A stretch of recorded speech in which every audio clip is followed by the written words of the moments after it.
em nome de todo o PELD e os organizadores desse evento, dessa disciplina.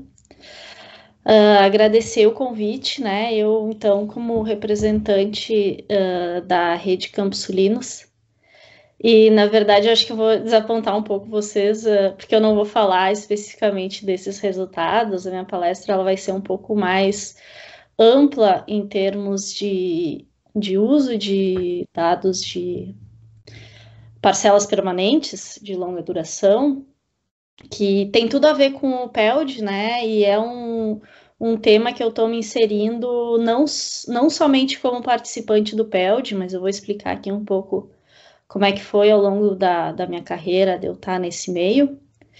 E vou citar, então, vou explicar dois trabalhos que eu fiz dentro do âmbito, né, das parcelas permanentes, que eu acho que tem tudo a ver com essa disciplina, né? Então, eu vou começar um pouco como é que foi a minha jornada dentro dessa história das parcelas permanentes. Eu sou bióloga, formada na URGS, e durante o meu mestrado, então, que eu comecei a trabalhar no PELD, era o primeiro ano, então, do PELD Campos Sulinos, e o PELD Campos Sulinos, ele tem o viés dele, ele é sempre com experimentação. Por quê? Porque no bioma Pampa e nos campos do bioma Mata Atlântica, a interação dos ecossistemas campestres, que são ecossistemas não florestais naturalmente, dessa dependência do distúrbio pelo pastejo e pelo fogo.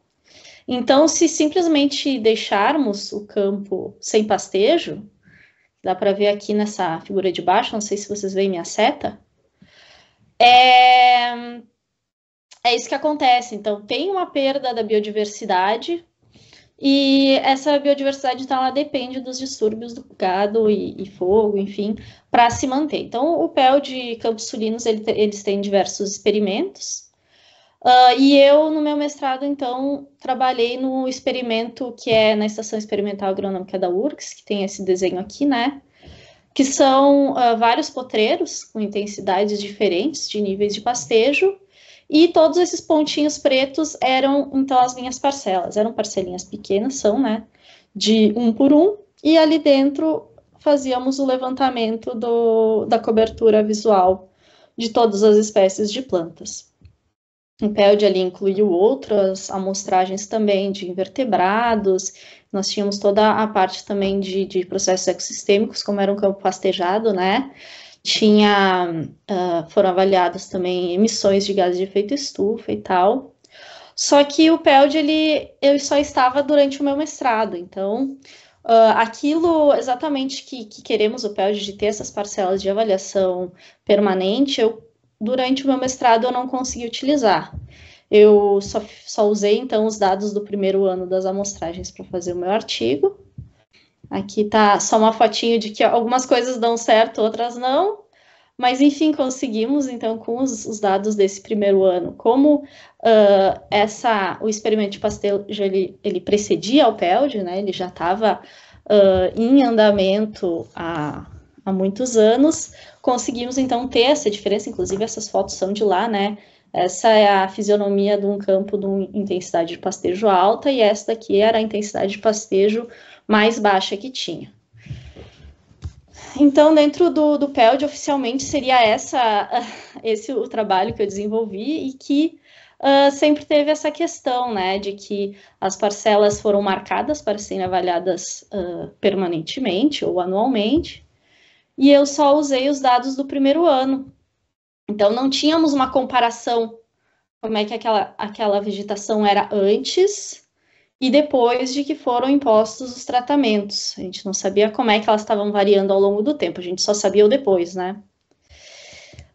E nisso, no meu doutorado, eu já não fazia mais parte do PELD, assim, oficialmente, não era o meu projeto principal, mas eu também utilizei parcelas permanentes. Eu tinha um outro experimento, que era um experimento de seca, e ali sim eu consegui, então, ter todo o desenvolvimento da vegetação respondendo aos meus tratamentos, né? Eu tinha também parcelinhas que eu fazia um tratamento de cortes mais intensos e menos intensos, eu consegui ter o acompanhamento da dinâmica dessa vegetação no curto espaço de tempo que foi o experimento, né? Também, durante o meu doutorado, eu fiz um doutorado sanduíche, que daí foi, no caso, um experimento na Alemanha, e eles também tinham dados de algum tempo dessa vegetação, e durante o tempo de avaliação da vegetação, houve uma inundação. Então, foi muito interessante, porque nós tínhamos dados de antes, né, logo que instalaram o experimento, o desenvolvimento da vegetação dentro do experimento, ali um pouquinho antes da inundação e depois da inundação, e eu consegui ver como é que foi que as comunidades responderam a esse distúrbio, né, os fatores de diversidade funcional que ajudaram, então, na resiliência dessas comunidades. Aí, eu diria exatamente que a minha vida dentro da dinâmica das comunidades, ela começou, propriamente dita, só no meu pós-doc, que eu fiz na República Tcheca, na Masaryk University, e lá, então, eu cheguei nesse grupo e eles tinham dados de parcelas permanentes já de 25 anos, né? Era um pesquisador de lá, e ele tinha esse projeto praticamente pessoal, né? Que ele tinha de ir todo ano nesse mesmo lugar, fazer os levantamentos nas parcelas que ele tinha marcado, e sem nenhuma intenção muito fixa de usar esses dados para qualquer coisa. Ele estava lá e guardando os dados para em algum momento alguém analisar. Aí foi até engraçado, né? Que teve que vir alguém do Brasil para tocar isso adiante. E foi bem interessante, né? Porque casou bem com o projeto que eu estava propondo, que seria de avaliação da vegetação em escala temporal. E por isso está aqui o nome do meu projeto lá, que era Plant Communities Through Time, onde, então, a ideia seria analisar a variação da comunidade ao longo do tempo, numa escala maior, que era a escala anual, que eu usei esses dados de 25 anos, então, e de escala intraanual, né? Aí lá eu consegui publicar esses 2 artigos. Então, para quem vai fazer a resenha, é bom que já está tudo escrito. Que o que eu vou apresentar hoje seria mais em relação a esse primeiro aqui, né, que é em relação aos dados anuais, né, da vegetação, e teve também a pesquisa que eu fiz, que eu avaliava as parcelinhas mensalmente. Lá é lá, como vocês sabem, a República Tcheca é um clima temperado, então ele é muito sazonal, e a variação intraanual, então, ela é muito grande também. Isso daqui não se encaixaria muito na história que eu quero contar hoje, na linha de raciocínio, mas se a gente tiver um tempinho, eu coloquei alguns slides que eu posso mostrar para vocês no final.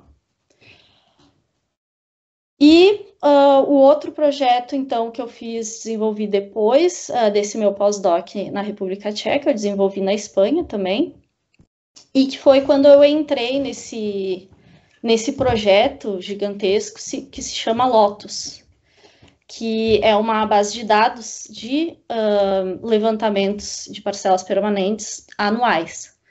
Então, eles conseguiram juntar de diversos autores, né? Eu estou conseguindo escutar o retorno de alguém, então não sei se dá para silenciar os microfones. Obrigada. E que também aqui, como falando pro povo que trabalha no PELD, né? Se vocês tiverem o interesse em participar dessa base de dados, se vocês têm dados que é mínimo 6 anos de levantamentos anuais, vocês podem participar.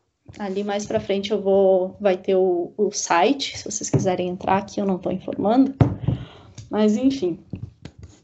Essa foi, então, a minha jornada dentro das dinâmicas da comunidade. Eu vou entrar, então, um pouco dentro de cada um desses 2 trabalhos que eu fiz, tanto na República Tcheca quanto na Espanha, para vocês terem uma ideia do tipo de de análise e estudo que a gente consegue fazer com os dados que nós estamos coletando dentro do PELD.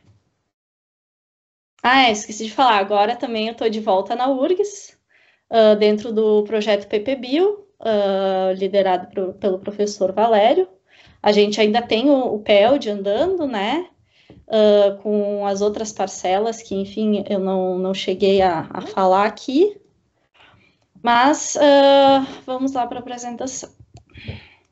Então, o que as parcelas permanentes podem nos ensinar sobre dinâmicas da vegetação e seus processos?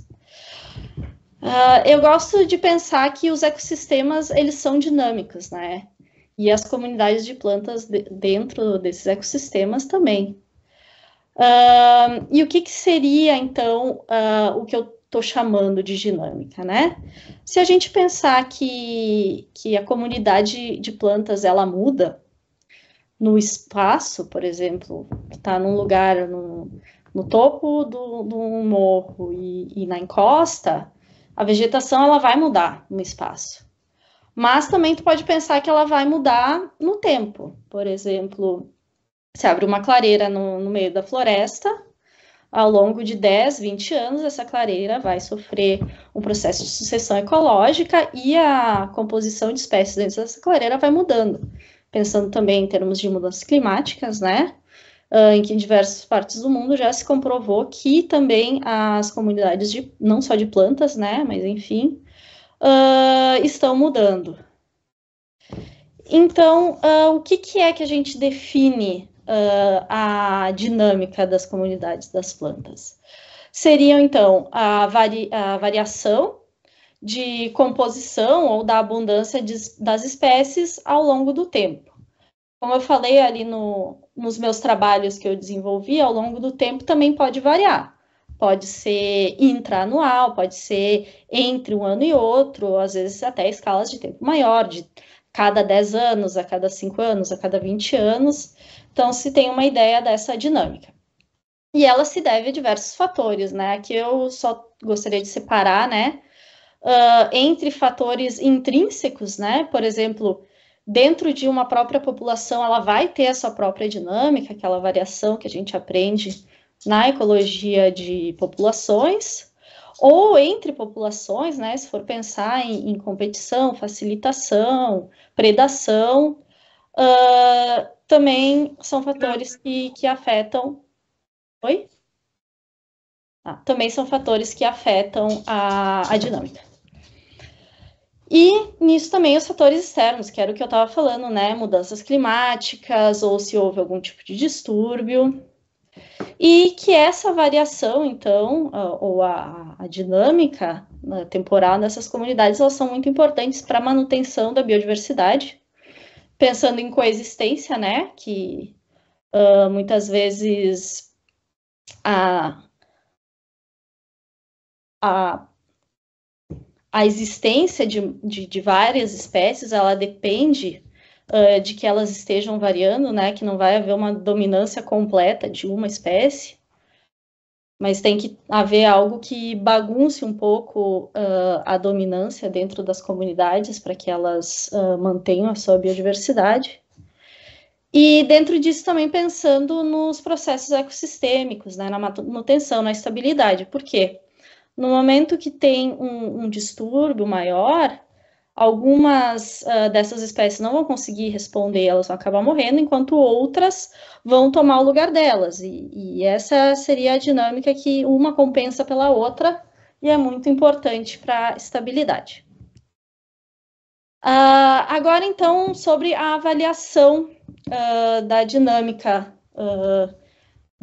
das comunidades de planta, que é mais falando, né, não somente do nosso PELD, mas também esse ELTR, que seria todos os PELDs do mundo, né, e da Lotus, que é essa base de dados que eu trabalhei.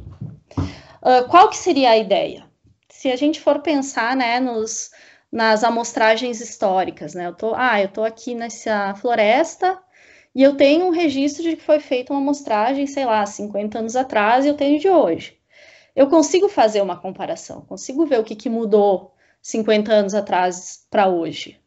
Só que, assim, muita coisa pode ter acontecido lá nesse intervalo de tempo que eu vou estar perdendo se eu tiver só 2 amostragens no tempo. Então, se tiver outras amostragens no tempo, aqui mostrando no gráfico, né? Por exemplo, aqui, simplesmente pensando em biomassa, né? Pode ter crescido, pode ter diminuído, mas se eu tenho só 2 pontos, eu vou ter que houve uma tendência ali de um pouquinho de crescimento.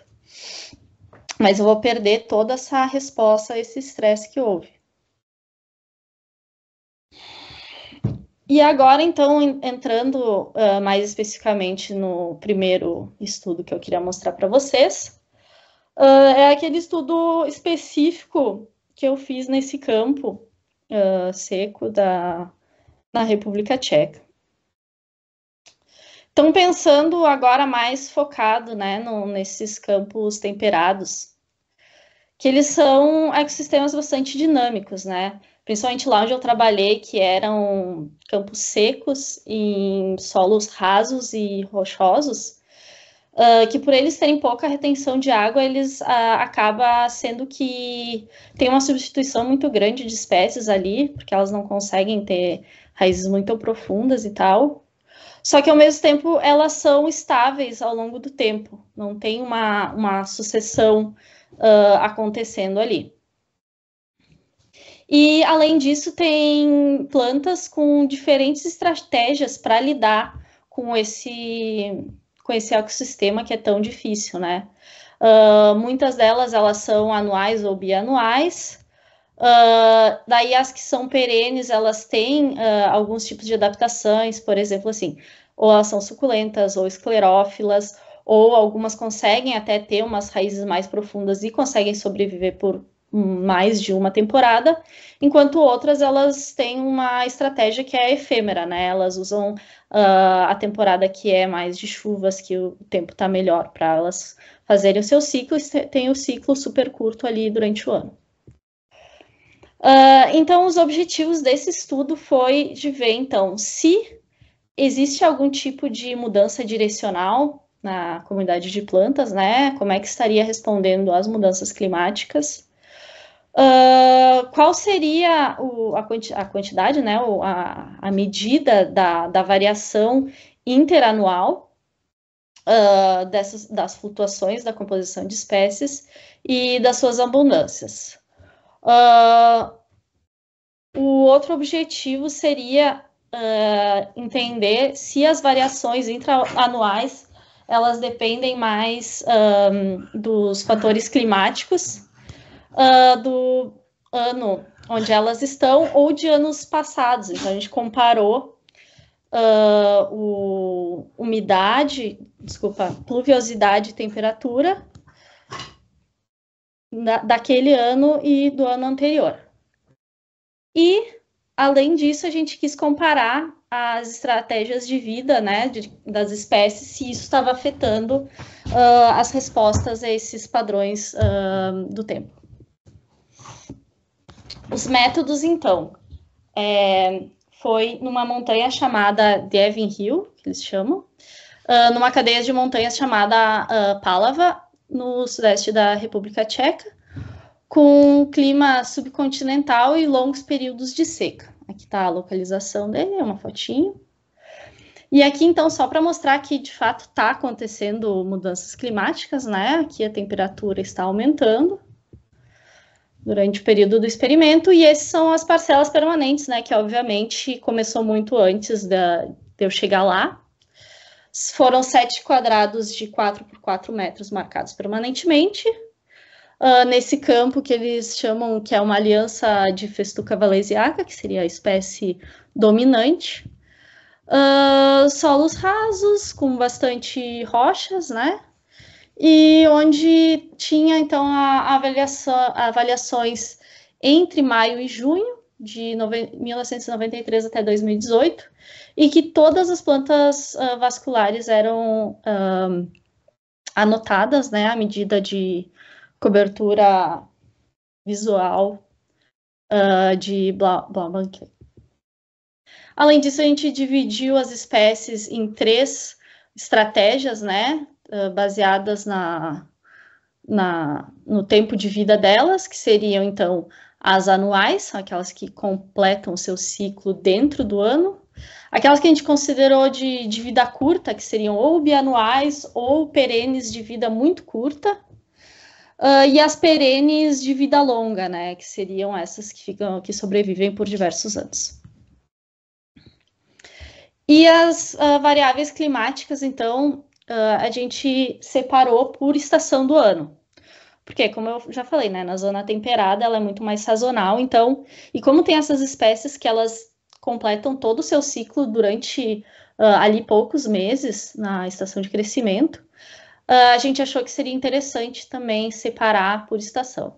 E não quisemos apenas fazer as estações do ano que vem antes do levantamento, né? Aqui, um exemplo, né? Por exemplo, o levantamento que foi em 2005, a gente comparou com todas as estações do ano, né? Primavera, inverno, outono e verão do ano do levantamento e do ano anterior. Então, foram 8 estações do ano prévias àquele levantamento, para ver se também, de repente, não é só aquele ano que afetou a composição, mas foram os 2 anos, né? Então, pegamos dados de temperatura e precipitação dessas estações do ano. As análises, então, nós fizemos uma análise de trajetória usando ordenação. Eu não vou me deter aqui muito matematicamente como é que é esse método. Ali depois, quando tiver o gráfico, eu vou explicar melhor.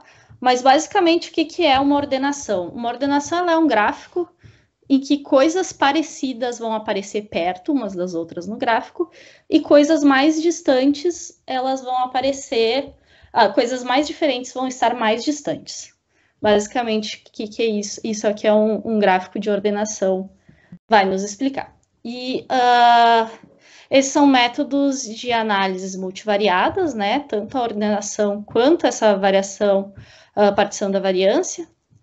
A partição da variância, ela vai nos dizer como que a composição a cada ano, o que vai estar afetando essa composição a cada ano. Então, nós tivemos que entrar com as nossas variáveis que a gente queria testar, né? Então, uma das variáveis que a gente entrou é a identidade da parcela, que seria uma medida de espaço, de como o espaço está afetando a composição de espécies.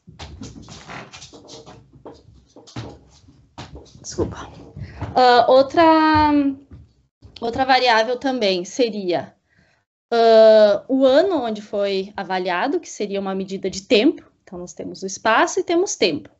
O tempo ele foi avaliado de 2 maneiras. Primeiro, se a gente queria saber se o tempo ele era direcional, ou seja, se as comunidades estavam variando sucessivamente de ano a ano direcionalmente. Então, a variável ano entrava como uma variável quantitativa, ou se a gente imagina que o ano ele é independente do tempo, por exemplo, assim, pode ser que o 1998, ele não vai achar que 1998 é antes de 99. Tu entra a variável ano como uma variável categórica. Então, a análise não vai entender que cada um dos anos vem um sucessivamente depois do outro. Isso seria para testar se a variação ao longo do tempo ela é direcional ou não. Depois ali nas figuras eu acho que vai ficar um pouquinho mais claro. E daí, então, dentro dessa variável dos anos, a gente particionou também naquelas variáveis ambientais que eu comentei antes, né, de cada uma das estações do ano, a temperatura e a pluviosidade. Então, os resultados, a gente teve 120 espécies e por plot a gente teve mais ou menos 43, mínimo 24 e máximo 57, isso comparando com a diversidade que nós temos aqui nos Campos Sulinos, é bem baixa. E aqui está aquele gráfico de ordenação que eu falei para vocês, que seria a trajetória. Então, explicando o que é esse gráfico aqui. Cada uma das cores, ela indica uma das parcelas. A estrelinha seria o primeiro ano dos levantamentos, e cada um dos cotovelinhos é um ano. Então, a trajetória é exatamente isso. A comunidade, elas começaram todas aqui embaixo, ó. Dá para ver que todas elas começam, né, nesses dois quadrantes aqui. E daí elas passaram vários anos assim com uma variação bem, parece aleatória, né? Tipo, elas não estão se direcionando para nenhum lado. Daí já nos últimos anos, elas estão todas as setinhas aqui são o último ano, elas estão mais aproximadas também. E tudo isso é definido pela composição de espécie. Então, cada um desses cotovelinhos seria a mesma parcela na composição de espécie daquele ano. E aqui seriam os dois primeiros eixos, e aqui seria o eixo 3 e o 4, que seria vendo em mais de uma dimensão. Mas o importante aqui seria a maior explicação, né? Os dois primeiros eixos, vendo que, então, tem variação durante o estudo, né? Mas que a maior parte do tempo ela está aqui, não é muito direcional. Tu consegue ver a diferença do primeiro ano para o último só. E aqui é a partição da variância, que é aquela análise que a gente fez para entender o que está afetando essa dinâmica. Então, a variável parcela, que era a nossa variável de espaço, ela explica 26%. Enquanto a nossa variável tempo, ela também é 26, uma é 26,1, outra é 26,3. Então, aqui mostrando, né, que então o tempo e o espaço, eles explicam basicamente a mesma quantidade, né, da dinâmica dessas comunidades. Na verdade, a dinâmica seria só o tempo. Então, o espaço e o tempo explicam o quanto essas comunidades estão variando. E o que era isso do tempo, né? Não direcional e direcional. É aquilo que eu falei. Se a gente pensar no tempo, não como os anos consecutivos sendo uma coisa linear, mas pensando que cada um é um ponto independente, ele está explicando muito mais do que o tempo de forma direcional. Que tem um pouco a ver com aquilo que a gente viu antes, né? Que a trajetória, a gente consegue ver um pouquinho ali uma trajetória pensando só o primeiro ano e o último ano. A maior parte do tempo, as comunidades não estão variando de uma forma direcional.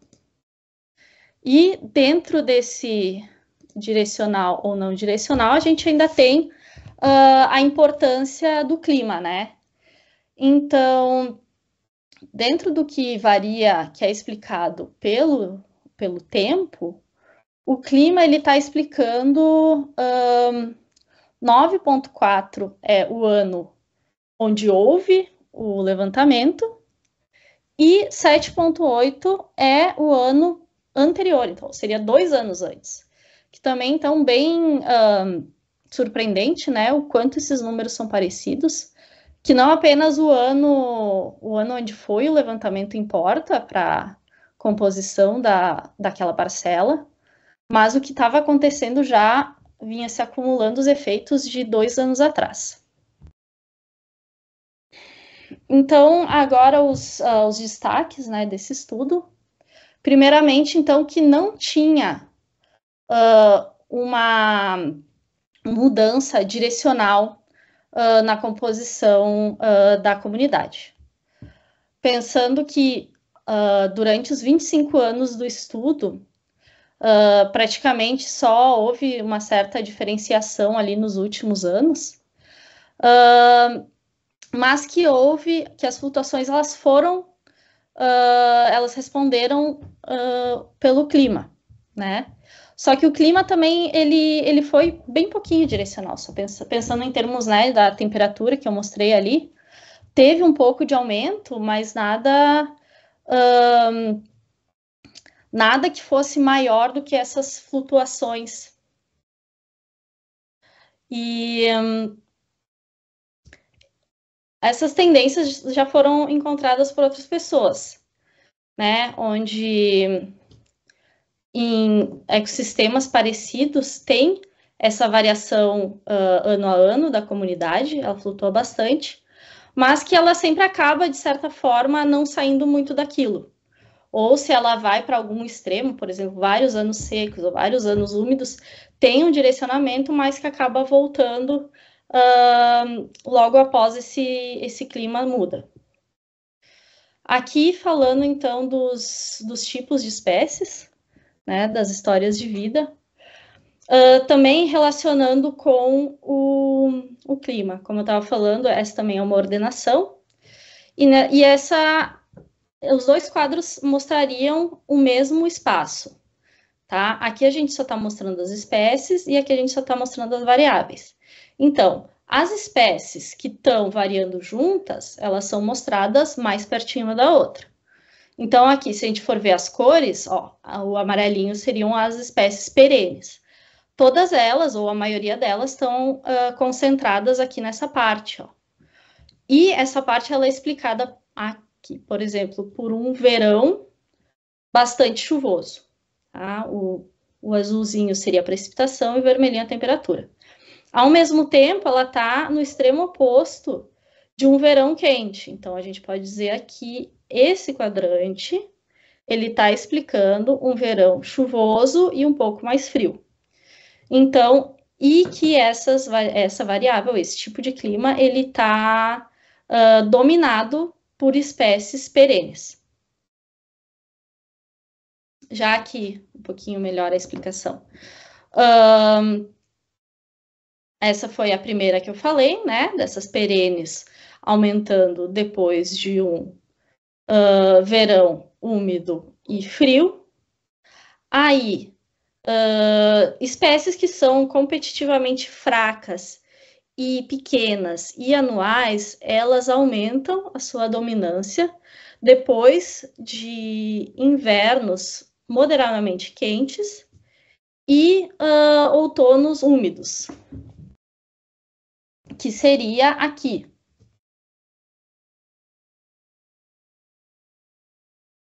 E espécies ruderais, que daí já é uma mistura, né, de diferentes formas de vida, elas vão aumentar após verões quentes e secos. Então, esse 3 seria aqui e esse 2 seria aqui.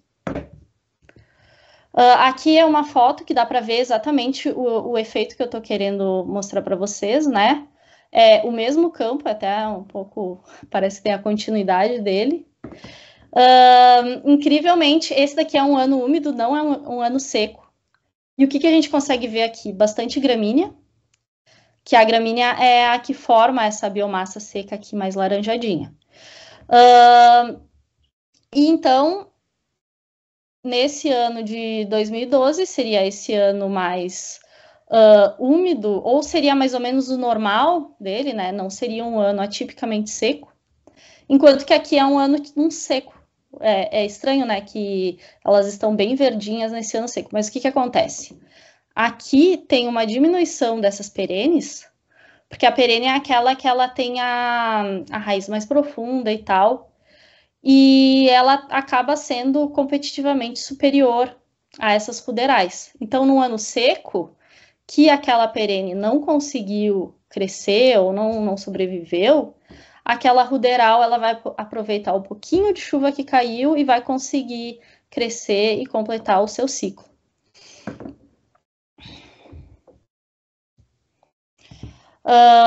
Então, mais conclusões, né? Além disso, a gente percebeu que teve um atraso na resposta em espécies de grupos dominantes, principalmente por causa das espécies perenes. E esse atraso, ele causou um efeito cascata na comunidade. Aqui para mostrar, então, a quantidade, né, ou a cobertura dos tipos de espécie, que seriam as perenes e esse amarelinho queimado, sempre sendo dominante. Porém, quando há um ano extremamente seco, que nem foi esse ano aqui, ó, 2003 ou 2015, que mudam muito da média, O que aconteceu? Houve, no ano seguinte, uma queda das perenes, ó. A perene, ela não teve a queda durante o ano seco, foi no ano seguinte. Aqui também, ó. Teve a seca no ano seguinte que ela despencou.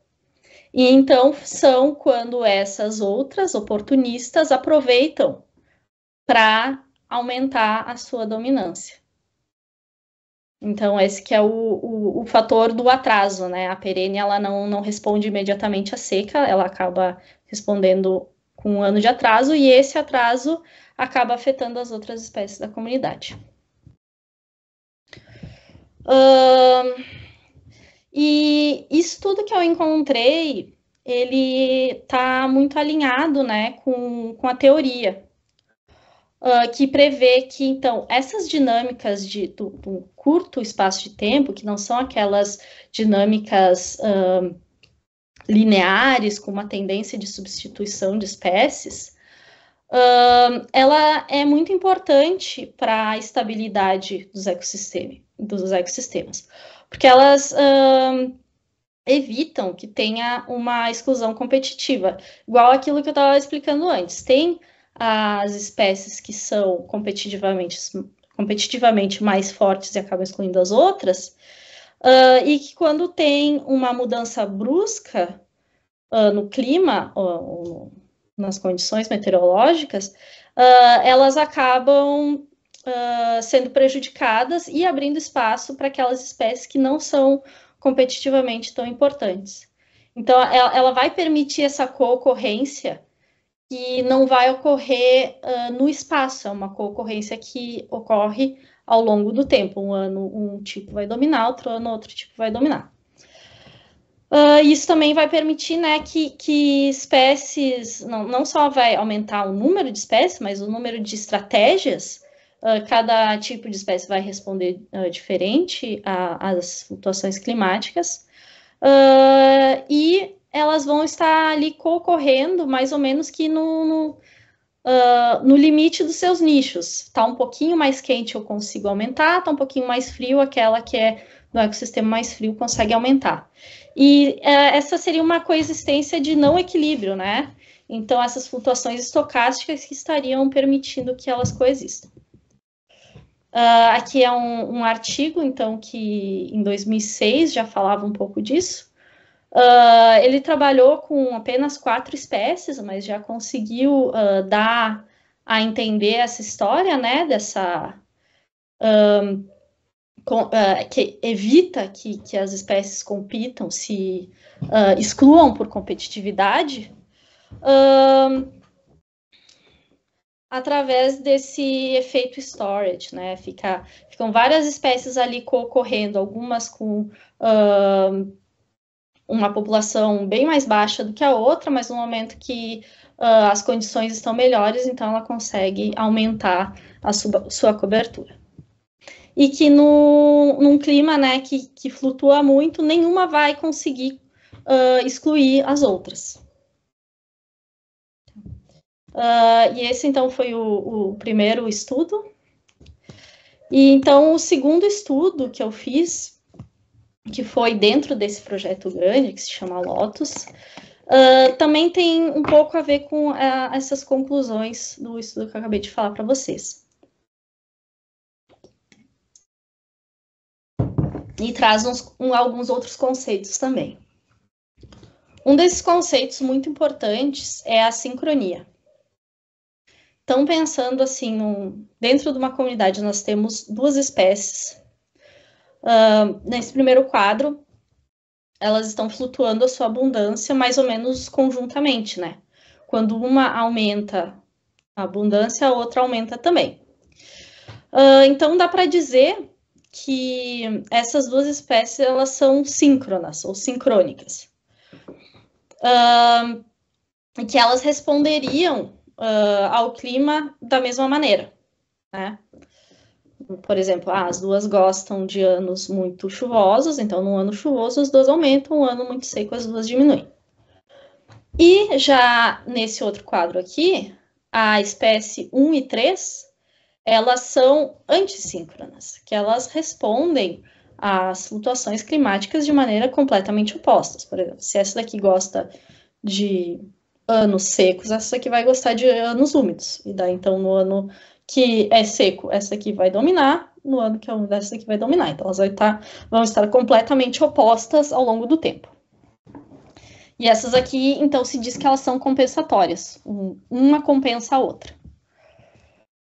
E por que a sincronia ela é importante, né? Pensando em estabilidade e processos ecossistêmicos, uma comunidade que ela é muito mais compensatória do que sincrônica, ela vai ser mais capaz de manter os processos. Essa daqui é um artigo que já saiu dentro daquela base de dados que eu falei, de 2020, em que ele pegou, então, todas aquelas parcelas permanentes de mais de 80 localidades e ele fez qual que era o índice de sincronia das espécies da comunidade e a estabilidade. Então, a teoria dele é que fosse exatamente isso, né? Quanto mais síncronas, menos estáveis. Porque, como eu falei ali anteriormente, se ela é muito síncrona, pensando em produtividade primária, a produtividade primária aqui vai ser super alta e aqui vai ser super baixa. Enquanto que nesse outro quadro da direita, a produtividade primária vai se manter, não importa a espécie que está ali sendo dominante. E foi exatamente essa a conclusão que ele chegou. Quanto menos tinha sincronia, ou quanto mais as espécies eram compensatórias, maior era a estabilidade. Então, que tem muito a teoria de que a riqueza aumenta a estabilidade, né? Nesse caso, desse estudo, a sincronia ela acabou sendo até mais importante para a estabilidade do que a própria riqueza de espécies. E agora, então, o meu objetivo é, já que a sincronia ela é tão importante, o que pode estar produzindo a sincronia? E esse é uma figura ali do meu estudo anterior, que a gente averigou que elas estavam respondendo ao clima dependendo da sua história de vida, né? Dependendo do tipo que ela era, se ela era anual, se ela era perene. Então, uma questão que pode estar afetando a sua sincronia é exatamente se elas são mais parecidas ou mais diferentes entre si. E isso, então, tem muito a ver com a história de atributos funcionais ou até da filogenia. Um atributo funcional, ele é referente a uma estratégia ecológica daquela espécie e ele é uma característica que pode ser mensurável no organismo. Existem muitas características e hoje em dia já existem várias bases de dados assim a nível mundial, por exemplo, de medidas de tamanho da folha, conteúdo de matéria seca da folha, densidade da madeira, e todas essas características ela têm a ver com diversas estratégias ecológicas das espécies, né? Então a gente imaginou que, então, se a gente usa esses atributos que são referentes a estratégias ecológicas, e além disso, a filogenia, né, que ela significa a história evolutiva daquela espécie, que também vai estar relacionada aos processos ecológicos, a minha hipótese é de que eu poderia, então, usar atributos funcionais e filogenia para ver se as espécies são síncronas ou assíncronas. E como, então, se estuda a sincronia? Sei que esse nome pode parecer um pouco apavorante, mas não é uma coisa muito difícil. Aqui ficou um pouquinho desconfigurado, peço desculpa. Mas pensando assim, lá quando a gente faz os nossos levantamentos, as nossas avaliações, a gente sempre tem uma tabela muito parecida com essa, né? Onde a gente tem as unidades amostrais descrita pelas espécies, pelas abundâncias das espécies. Só que aqui, em vez de ter a unidade amostral, eu vou ter a mesma unidade amostral, aqui a S1, E cada ano de amostragem. Então, ano 1, ano 2, ano 3, ano 4, ano 5. E as espécies, como é que elas estão? Por exemplo, a espécie A, no ano 1 ela vai ter uma certa densidade, no ano 2 vai ter outra. Então, a matriz ela vai ficar muito parecida àquela matriz de comunidades que nós temos, só que aqui vai ser a mesma comunidade ao longo do tempo do que comunidades que estão separadas no espaço. Tá? E a sincronia, então, ela é muito fácil avaliada. Basicamente, a gente faz uma medida de similaridade par a par, que pode ser uma correlação, por exemplo, aqui entre a espécie A e a espécie B, se elas estão variando uma junto com a outra em anos que uma aumenta, a outra aumenta e uma diminui, a outra diminui, elas vão ter uma correlação muito alta. Então, a gente pode dizer que elas são síncronas. Então, ali no estudo que eu mostrei antes, que eles avaliavam a sincronia da comunidade, o que eles faziam? Eles pegavam toda essa matriz de correlação e estabeleciam uma média. Então, na média, a comunidade pode ser síncrona ou assíncrona ou completamente oposto, antissíncrona, né? Só que aqui, nesse meu estudo, eu vou me focar nessa comparação par a par. Então, é o pairwise. O par de espécies pode estar muito correlacionada, quer dizer que elas estão variando juntas, ou correlacionadas ao inverso, né? Que seria aquele caso onde elas variam de maneira oposta. Que é aquilo que eu tô falando, né? Se a correlação for positiva, elas são síncronas, se for negativa, elas são compensatórias. E dá para pensar isso com os atributos também. Cada uma das espécies, A, B, C, D e E, vai estar descrita pelos atributos. Então, dá para fazer a mesma coisa, dá para fazer uma matriz de dissimilaridade, que no caso de atributos funcionais a gente usa distância euclidiana ou distância de Gauer, em que as espécies mais distantes, elas são mais diferentes, e as espécies onde tem a distância menor, elas são mais parecidas entre si. E qual que era a minha hipótese? Pensando que eu vou ter vários pares de espécies, por exemplo aqui, a espécie A e a espécie B, eu vou ter para esse par, eu vou ter um valor de sincronia e um valor de dissimilaridade de atributos funcionais. Então, se ela for com um valor muito alto de sincronia, ela vai estar variando aqui, ela vai estar positiva nesse eixo. E se ela for com uma dissimilaridade muito baixa, ela vai estar com os menores valores, e se for uma dissimilaridade alta, vai estar com os maiores valores.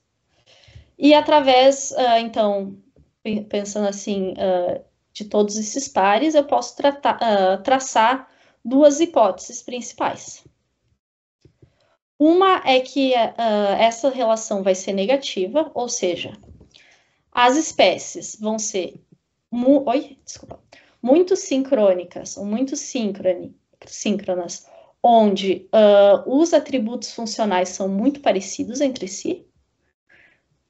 E conforme elas vão ficando mais antissíncronas, vai aumentando a dissimilaridade. Então, aqui, nesse extremo, espécies muito diferentes vão estar variando de forma oposta.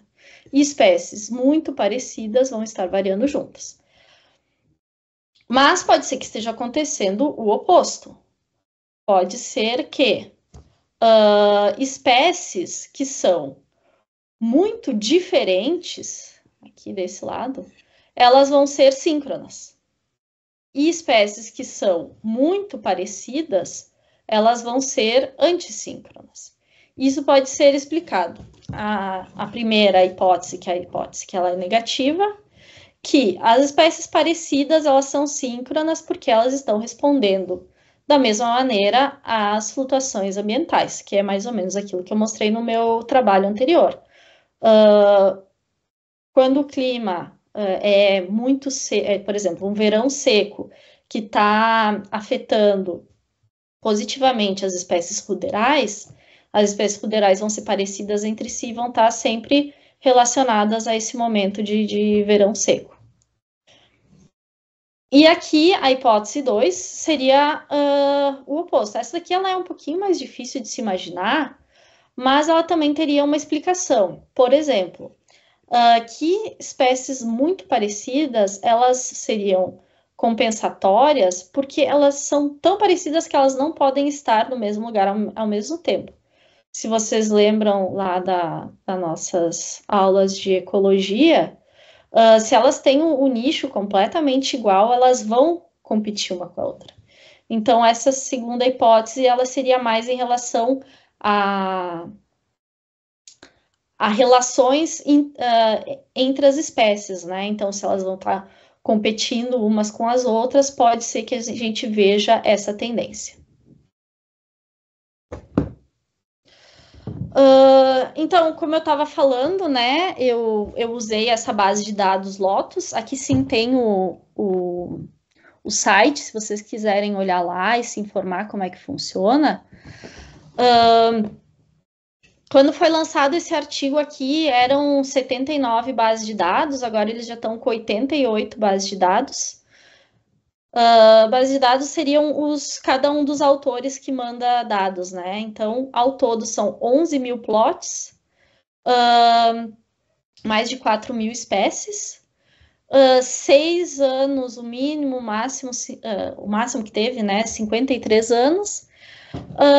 E a gente trabalhou no nível de localidade. Então, a gente fez uma média de todas as espécies daquela localidade para aquele ano para fazer as análises. Então, o índice de sincronia foi aquele que eu expliquei antes, né? Basicamente, dá para fazer uma correlação entre os pares de espécies, porém, tem um problema com isso. Se a gente for pensar que existem essas tendências direcionais, por exemplo, sucessão ecológica, por exemplo, resposta à mudança climática, que também é direcional, o que vai estar acontecendo? Pode ser que ao longo do tempo elas não estejam flutuando. Pode ser que simplesmente uma esteja crescendo muito e a outra também está crescendo. Que, na verdade, então, não seria um nível de sincronia, simplesmente as duas estão respondendo da mesma maneira ao longo de um tempo mais, de uma escala de tempo maior. E aqui pode estar acontecendo o oposto, né? No caso, pensando numa sucessão ecológica, aquelas ruderais vão começar a diminuir, enquanto que as espécies mais competitivas vão começar a aumentar. Então, para tirar essas tendências direcionais, também tem uma forma de cálculo em que ele pega a média de 3 anos para fazer essa medida de correlação. Que também eu não vou me deter muito no método, mas o importante saber é que tem como tirar a direcionalidade dos nossos dados através desse pacote aqui do R. Eu usei várias bases de dados de atributos, então o Try, que é bastante conhecido, tem um outro que se chama Groot, que ele é mais focado em atributos de raízes, e eu fiz uma matriz, né, baseada em todos esses atributos, para tentar ver a planta de uma forma mais completa, né? Eu não estava além de ver atributos sozinhos, né, separados, eu quero ver a estratégia completa da planta. E além disso, também eu usei a árvore filogenética, então todas aquelas 4.500 plantas eu fiz a árvore filogenética também para extrair a distância filogenética entre elas. Então, a distância filogenética maior dizem que elas são menos relacionadas entre si, uma distância filogenética mais curta seria que elas são parentes mais próximas. E tendo-se, então, essas duas matrizes, né, a correlação temporal, que quer dizer a sincronia, e a dissimilaridade funcional das espécies, eu posso fazer um teste de Mantel, que o teste de Mantel, ele basicamente vai dizer se essa comparação par a par está indo positivo ou negativo, que foi aquela minha hipótese que eu mostrei para vocês. E isso dá para fazer com a distância filogenética também. Isso eu também fiz, mas eu não vou entrar muito em detalhe. E o teste de Mantel, ele é um teste que diz que é de duas caudas, né? Então, a gente vai querer pegar sempre o P ou o menor possível ou o maior possível. Um P pequeno, ele significa que tem uma relação positiva, que é a minha hipótese 2. E um P muito alto, ele significa que tem uma relação negativa, que seria a minha hipótese 1. E além disso, eu quero saber como que características de cada um das localidades afeta esse R de Mantel. Então, eu quero saber se a riqueza da comunidade vai estar afetando essa relação, o número de anos avaliados, a sincronia total da comunidade vai estar afetando, a proporção de espécies lenhosas, se espécies com maior massa de semente e maior quantidade de matéria seca da folha também está afetando, e variáveis climáticas.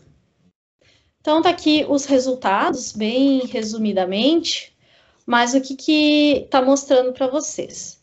Que, como eu falei, né, são as duas caudas da análise. Se eu for pensar que é negativo, né, esse é o número de bases de dados com uma correlação negativa. E essa é a positiva. E aqui seria em relação à filogenia, aos atributos e ou filogenia ao atributo. O branquinho é que foi negativo ou positivo, mas não foi significativo, nem com o teste de uma cauda, nem com o de duas caudas. O que dá para dizer aqui, principalmente, né? Que a maioria foi das bases de dados que tiveram relação significativa foram negativas. Aqui seria todas aquelas onde tem ou para filogenia ou para atributo, né, negativa. E aqui os gráficos da parte de cima seria aquela correlação onde a sincronia ela é vista sem, ela é direcional e não direcional. E aqui embaixo ela seria só a não direcional. E o que isso quer dizer, então? Relembrando as nossas hipóteses, né? O que a gente mais viu foi que a relação foi negativa, né? Então, relacionada à hipótese 1, onde as espécies que são similares nos seus atributos e na sua história evolutiva, elas são mais sincrônicas, aqui elas são as mais parecidas e mais sincrônicas. E conforme elas vão ficando mais diferentes, elas vão perdendo a sincronia, tá? Então, a hipótese 1, ela foi comprovada para a maioria daquelas que a gente teve a relação significativa. E isso também já foi corroborado por outros autores, né? Esse aqui é Adler, de 2013, que já tinha teorizado, na verdade, ele não chegou a comprovar, ele teorizou essa relação. Essa relação, ela foi comprovada, isso daí foi em uma localidade, que inclusive ela faz parte ali do Lotus, que eles já tinham percebido essa relação antes, e aqui seriam alguns tratamentos de fertilização e tal, mas a tendência geral sempre é essa. E aqui falando então sobre a questão de se é direcional ou se não é direcional, né? Então a gente consegue ver que se a gente tira a direcionalidade dos nossos dados da variação das espécies, a gente não perde tudo, né? Algumas parcelas onde a gente tinha essa relação significativa são perdidas. Na verdade, a gente pode imaginar, então, que era essa relação linear, que aqui, como ela não está sendo testada, então a gente perdeu bastante. Porém, se mantém, né, a tendência de que a maior parte deles é negativo. Aqui a gente tentou fazer para atributos, né, e percebemos, então, que até teve mais, uma proporção maior de localidades com relação significativa. Se a gente separa, né, por exemplo, só atributo de folha, só altura, só atributo de semente, só atributo de raiz. Mas uma coisa também bastante impressionante é que se a gente for pensar em parcelas que têm algum dos atributos com relação significativa, então essa proporção aumenta bastante. E aqui, então, são os resultados tentando entender quais são as características ambientais da comunidade que fazem com que essa relação seja significativa, né?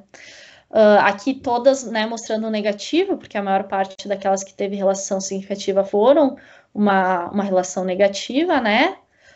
Comunidades com médias ponderadas de matéria seca da folha. Aqui também, para atributo, foi a mesma variável que foi bastante importante. Essa variável climática, que seria de locais frios e sazonais, também foi importante para ter essa relação negativa. Locais onde tem uma porcentagem maior de espécies lenhosas também, e o número de espécies afetou, assim, marginalmente significativo. Então, agora a discussão. Que, em geral, né, a nossa hipótese 1 foi aquela que foi corroborada, em que espécies relacionadas filogeneticamente ou funcionalmente, elas mostram padrões similares de variação de abundância ao longo do tempo. Isso indica que estratégias ecológicas parecidas, elas lidam da mesma maneira com as condições ambientais. E isso também foi encontrado não apenas para plantas, mas foi encontrado para comunidades de peixes, onde também eles tinham a hipótese bem parecida, né, negativa e a positiva, que no fim eles acabaram encontrando que foi uma relação negativa. E o papel, então, da filogenia e dos atributos funcionais, que a gente pode pensar, então, que os atributos, eles representam estratégias ecológicas. Mas que cada compartimento desse espectro, ele pode estar envolvido numa resposta específica, pensando que a gente pegou variações anuais de até mais de 60 anos para todas as localidades do globo, então pode ser que uma comunidade esteja respondendo mais à temperatura, uma pode estar respondendo mais à pluviosidade, uma pode estar respondendo a algum tipo de distúrbio. Então, por que seria tão amplo esse tipo de variação?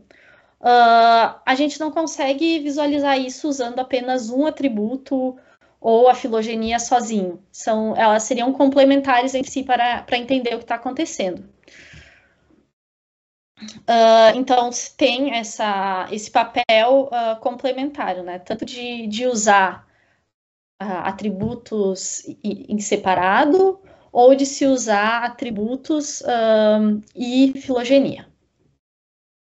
E as condições, então, das localidades que afetam essas correlações, então, pensando que a matéria seca da folha e a proporção de lenhosas, elas significam que aquelas localidades elas têm espécies muito conservadoras, e que essas espécies elas tendem a ser mais estáveis ao longo do tempo, principalmente pensando, né, em lenhosas, imaginando o quanto que uma floresta varia anualmente e um ecossistema não florestal varia anualmente, imagina-se, né, que aquela floresta vai estar muito mais estável. E que nesses casos as flutuações ambientais seriam muito mais importantes para desestabilizar esses níveis de dominância e causar, então, a dinâmica das espécies nesses locais. E que, então, o clima estaria afetando, né, em locais mais frios e sazonais, até pensando naquele trabalho que eu expliquei anteriormente, de que numa região temperada a comunidade de plantas ela pode estar respondendo a cada uma das estações do ano de 2 anos atrás, né? E enquanto que locais mais quentes e que não são tão sazonais, de repente a média do ano seria mais importante, então é menos coisa que pode estar afetando. E o número de espécies aqui, embora não tenha sido significativo, ele pode, na verdade, não estar afetando, ele pode ser afetado por essa relação. Então, em locais onde tem essa relação de atributo com sincronia, de estar ocorrendo exatamente aquilo que eu falei, né, das medidas compensatórias de uma espécie estar substituindo a outra, e isso está favorecendo a diversidade. E implicações para a estabilidade dos ecossistemas, como eu falei, até esse trabalho eu já tinha citado antes, né, da compensação de espécies. Mas, além disso, outra coisa muito importante que já tinha sido citado no passado, Tradenick previu ou predisse que se alguém fosse testar o que eu testei e que constatasse que as flutuações ambientais são mais importantes do que as interações de espécies, que seria essa comparação da hipótese 1 com a hipótese 2, que as mudanças climáticas elas seriam ainda mais perigosas ou desestabilizariam ainda mais os ecossistemas. Por quê? Porque quer dizer que a comunidade ela não está se auto... não são fatores internos, intrínsecos da comunidade que estão levando a essa variação das espécies, mas sim fatores extrínsecos. E se, dentro das mudanças climáticas, esses fatores extrínsecos iriam aumentar, isso seria muito mais preocupante, porque nós estamos dependendo de um fator externo para a estabilidade da comunidade, e esse fator externo a gente tem certeza que vai piorar, né? Que vai ser cada vez mais extremo. E que isso a gente já pode ter alguma ideia se a gente pensar das análises que a gente fez com o... Deixa eu voltar aqui um pouquinho. Com a comparação aqui, né, do detrended com undetrended. Aqui está um pouquinho melhor. Então, se a gente pensar aqui, ó, que a gente tem muito mais localidades com correlações significativas que consideram esse tipo de relação aqui, e esse tipo de relação aqui, ele pode estar respondendo, por exemplo, a uma sucessão depois de um evento extremo, uma resposta a um distúrbio. Então, é isso, ó. A gente vê muito mais flutuação acontecendo quando a gente considera esse tipo de sucessão aqui, do que se a gente só considera essa variação que não é direcional. Concordando, então, com o que tinha sido previsto pela Tradenick. E seria isso. Eu espero que eu fique claro. Eu sei que é um tema um pouquinho complicadinho, mas eu estou aberta a perguntas.